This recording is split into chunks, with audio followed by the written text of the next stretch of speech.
তথা আইএসএফ এর একটাই আছে, তাতে যদি মমতা ব্যানার্জির ঘুম হারাম হয়ে যেতে পারে তাহলে পার্লামেন্টে একটা পাঠালেও মোদিজির কি অবস্থা হবে? মোদিজির জায়গায় যদি রাহুলজি থাকে বা আমাদের দিদি যদি প্রধানমন্ত্রী হয়ে যায় তাহলে কি অবস্থা একা করবে বুঝিয়ে দেবে। ওসাদের মাথায় টুপি মুখে দাঁড়িয়ে ও মুসলমানদের দল। আপনাদের এই বিষ্ণুপুরের কথা বলছি, বিদ্যুৎ মণ্ডলকে হত্যা করেছিল, ওনার বাড়িতে আমি এসেছিলাম, তার মায়ের পাশে দাঁড়িয়েছি, তার কথা বিধানসভার মধ্যে বলেছি, বিধানসভার বাইরে বলেছি।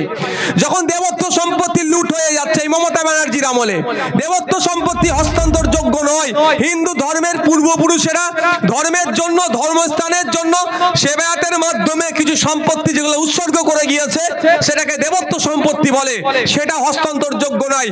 এই মমতা ব্যানার্জির আমলে মমতা ব্যানার্জি যার নিজে মুখ্যমন্ত্রী, তার নিজ দপ্তরের মন্ত্রী, সেই ভূমি সংস্কার দপ্তরের মাধ্যমে জমি হস্তান্তর হয়ে যাচ্ছে, বিক্রি হয়ে যাচ্ছে। এর যখন বিরোধিতা করছি আমরা, যখন রুমা ওরায়ের বাড়ি চলে যাচ্ছি, জল জমি জঙ্গলের যে স্বাভাবিক অধিকার আদিবাসীদের সেটা কেড়ে নিচ্ছে কেন, একথা যখনই বলছি তখন আমরা মুসলমানদের দল হয়ে যাচ্ছি। নওশাদের মাথায় টুপি মুখে দাঁড়িয়ে ও মুসলমানদের দল। যখন চলে যাচ্ছি ওয়াকফ প্রপার্টি উদ্ধারের কথা বলছি, যখন আনিসকে হত্যা করা হলো কেন তার জবাব চাইছি, যখন সংখ্যালঘুদের সাথে যে দ্বিচারিতা হচ্ছে, সাচার কমিটির সুপারিশ বাস্তবায়ন তো দূরের কথা, উল্টা আরো বঞ্চিত হচ্ছে, যখন এ কথা বলছি তখনই নওশাদ সিদ্দিকী বিজেপির দালাল, আইএসএফ বিজেপির দালাল হয়ে যাচ্ছে। যাবো কোথায়? যাবো কোথায়? ওয়াকফ সম্পত্তি উদ্ধারের কথা বললে বিজেপির দালাল, আর দেবত্ব সম্পত্তি উদ্ধারের কথা বললে মুসলমানদের দল। মানে দেখে দেওয়ার চেষ্টা করছে। বন্ধুগণ যারা উপস্থিত হয়েছেন, আপনাদের কাছে বলবো চোখ কান খুলে রাখুন। আগামী দিনে এমন লোককে নির্বাচিত করে পার্লামেন্টে পাঠাবেন যে আপনার অভাব অভিযোগের চা পাওয়ার কথাটা সেখানে বলবে। অনেকে বলবে একা কি করবে, শুধু একটা বলবেন, বর্তমান পশ্চিমবাংলায় 293টা বিধায়ক আছে, তার মধ্যে সংযুক্ত মোর্চা তথা আইএসএফ এর একটাই আছে, তাতে যদি মমতা ব্যানার্জির ঘুম হারাম হয়ে যেতে পারে, অভিষেক ব্যানার্জি ঠিকঠাক না ঘুমোতে পারে, তাহলে পার্লামেন্টে একটা পাঠালেও মোদিজির কি অবস্থা হবে? মোদিজির জায়গায় যদি রাহুলজি থাকে বা আমাদের দিদি যদি প্রধানমন্ত্রী হয়ে যায় তাহলে কি অবস্থা একা করবে বুঝিয়ে দেবে। সংখ্যাটা বড় কথা নয়, বলার মন মানসিকতা চাই, বলার সাহস চাই, বলার মতো গ্রাউন্ড তৈরি করতে হবে। সংখ্যা নিয়ে কি করবেন? সংখ্যাটা নিয়ে হবেটা কি? সংখ্যাতে নয়, বলতে হবে। তাই বলবো আপনাদের কাছে, যখন আমরা এটা আপনাদের ভুললে হবে না।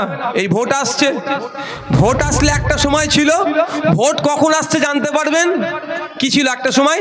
রাস্তাঘাট মেরামত হয় যখন। এবার তার মানে পিচের গন্ধ নাকে আসছে, তাহলে মনে হয় এবার ভোট আসছে। এখন কিন্তু ওটা চলে গিয়েছে। এখন কি বলুন তো? হ্যাঁ, এখন সিএ। কি বললাম? সিএ আসলেই জানবেন ভোট আসছে। নভেম্বরের 29 তারিখে অমিত শাহজি আসলেন কলকাতায়, সেই 2021-এর নির্বাচনের আগে এসে বলে গিয়েছিল, তারপরে এসে কি বললেন? হাম সিএ কারকে রাখেঙ্গে। তা বলবো, দেখুন এই তো আসা শুরু হয়েছে লোকসভাকে কেন্দ্র করে, আগামী দিনে আসবো। তবে আপনাদেরকে না আস্তে আস্তে বিদায় নিতে হবে ভাই, আমিও যাবো, আস্তে আস্তে শুনতে চলে যান। তবে আপনাদের কাছে আমার একটা অনুরোধ, আগে জীবন, এটা মাথায় রাখবেন। এরা এতটা হিংস্র হয়ে উঠেছে, আপনাদেরকে কোনো সময় তো আক্রমণও করতে পারে। তো অনুরোধ করব, নিজের জীবনটা, নিজের কথা ভাববেন। সব প্রোগ্রামে আসতে হবে এই ধরনের কোনো ব্যাপার নয়, বাধ্যবাধকতা নয়, আমি জোরও নেই আপনাদের কাছে। তবে অনুরোধ একটাই, যখন ইভিএম মেশিনের সামনে দাঁড়াবেন আমাদের কথা একবার ভাববেন। ইভিএম মেশিনের সামনে যখন দাঁড়াবেন এ কথা ভাববেন, পার্লামেন্টে যখন কৃষকদের বিরুদ্ধে বিল পাস হচ্ছিল, এই রাজ্যের যে সমস্ত তৃণমূলের এমপিরা, তাদের কি ভূমিকা ছিল, অভিষেক ব্যানার্জির কি ভূমিকা ছিল, এটা একবার ভাববেন। যখন ইভিএম মেশিনের সামনে দাঁড়াবেন, সিএ যখন বিল পাস হচ্ছিল পার্লামেন্ট থেকে, অভিষেক ব্যানার্জির কি ভূমিকা ছিল একবার ভাববেন। ইভিএম মেশিনের সামনে যখন দাঁড়াবেন, মেদিনীপুরের গার্মেন্টস শিল্পটাকে এক প্রকার ধ্বংস করে দিয়েছে কারা, কাদের আমলে ধ্বংস হয়ে যাচ্ছে একবার ভাববেন। ইভিএম মেশিনের সামনে যখন দাঁড়াবেন, এই যে সিন্ডিকেট রাজ চলছে, পাড়াতে যেভাবে মস্তান গুন্ডা তৈরি হচ্ছে, এটাকে বন্ধ করতে করতে যদি চান একবার ভাববেন, ইভিএম মেশিনের সামনে যখন দাঁড়াবেন আপনার অধিকার যারা কেড়ে নিচ্ছে তাদের বিরুদ্ধে ভোট দিতে হবে।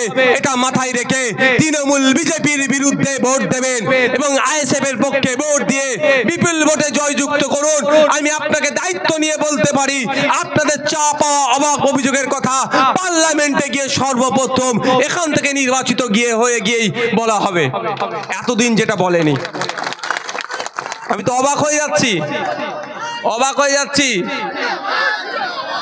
আপনার জায়গা, আপনার দলিল, আপনার পর্চা, আপনার কাছে কনভার্সনের সার্টিফিকেট, আপনার কাছে প্ল্যানের জন্য স্যাংশন সব পেপারস থাকার পরও আপনি যখন বাড়ি করতে যাচ্ছেন তখন কি করছে? আপনার কাছে এসে 20,000 30,000 টাকা তোলা চাইছে।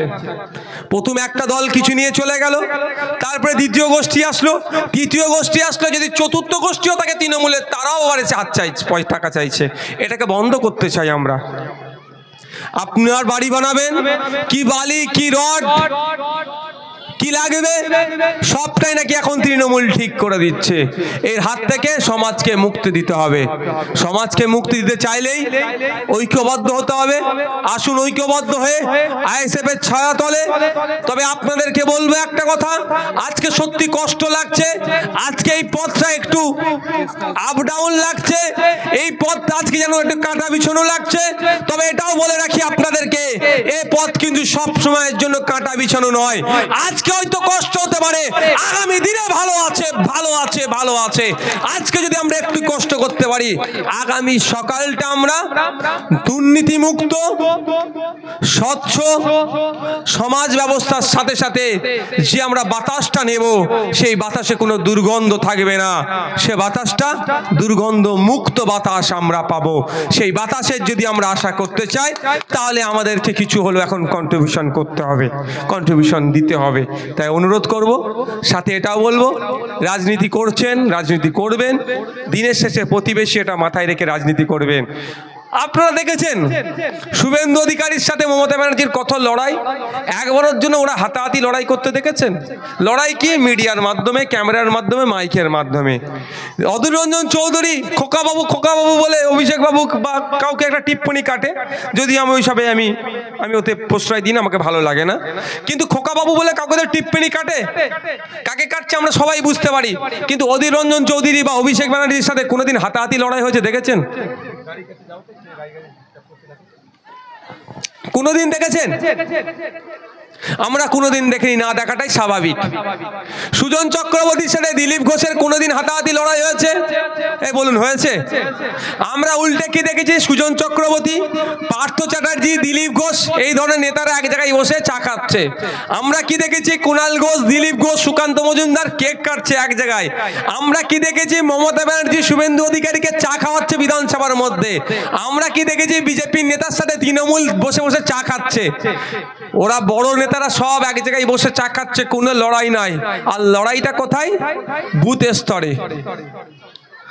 লড়াইটা কোথায়? শামীম ভার্সেস আমাদের উকিলের নাম শাহাদাতের লাগিয়ে দিচ্ছে। লড়াইটা কোথায়? মালিক ভার্সেস অমুকের লাগাচ্ছে। লড়াইটা কোথায়? মেঘনাথ বাবুর সাথে বুথে লড়িয়ে দিচ্ছে। আমি প্রত্যেকের কাছে অনুরোধ করব, একটু সজাগ সতর্ক হন। ওপরের নেতারা যদি এসি রুমে বসে চা খেতে পারে, তাহলে আপনারা নন এসিতে কে কোন পার্টি করছে দেখার দরকার নেই, আপনারা বসে চা খাবেন। এই অনুমতি, এই আদেশ আমরা আইএসএফ এর পক্ষ থেকে আমাদের নেতাদের উদ্দেশ্যে আমরা দিলাম। আমাদের মধ্যে ভেদাভেদ হানাহানি দরকার নেই। আমরা সমাজ ব্যবস্থা পরিবর্তনের জন্য রাজনীতির ময়দানে এসেছি, রাজনীতি করব। শেষ কথা মায়েদের বলবো, সময় স্বল্প, মায়েদের কথা বলে হয়ে উঠলো না।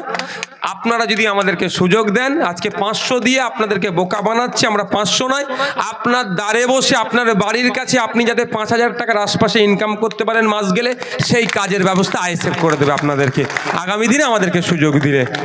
500 দিয়ে কি বলছে? ওরা চাকরি চুরি করছে। যখন চাকরির কথা বলে কি লক্ষ্মীর ভান্ডার দিচ্ছি। সরকারি কর্মীদের, মায়েদের যারা পুলিশে আছেন, ডিএ কেন নেই? বলছে তো লক্ষ্মীর ভান্ডার দিচ্ছি। আরে চক ডাস্টার কেন নেই স্কুলে? বলছে লক্ষ্মীর ভান্ডার দিচ্ছি।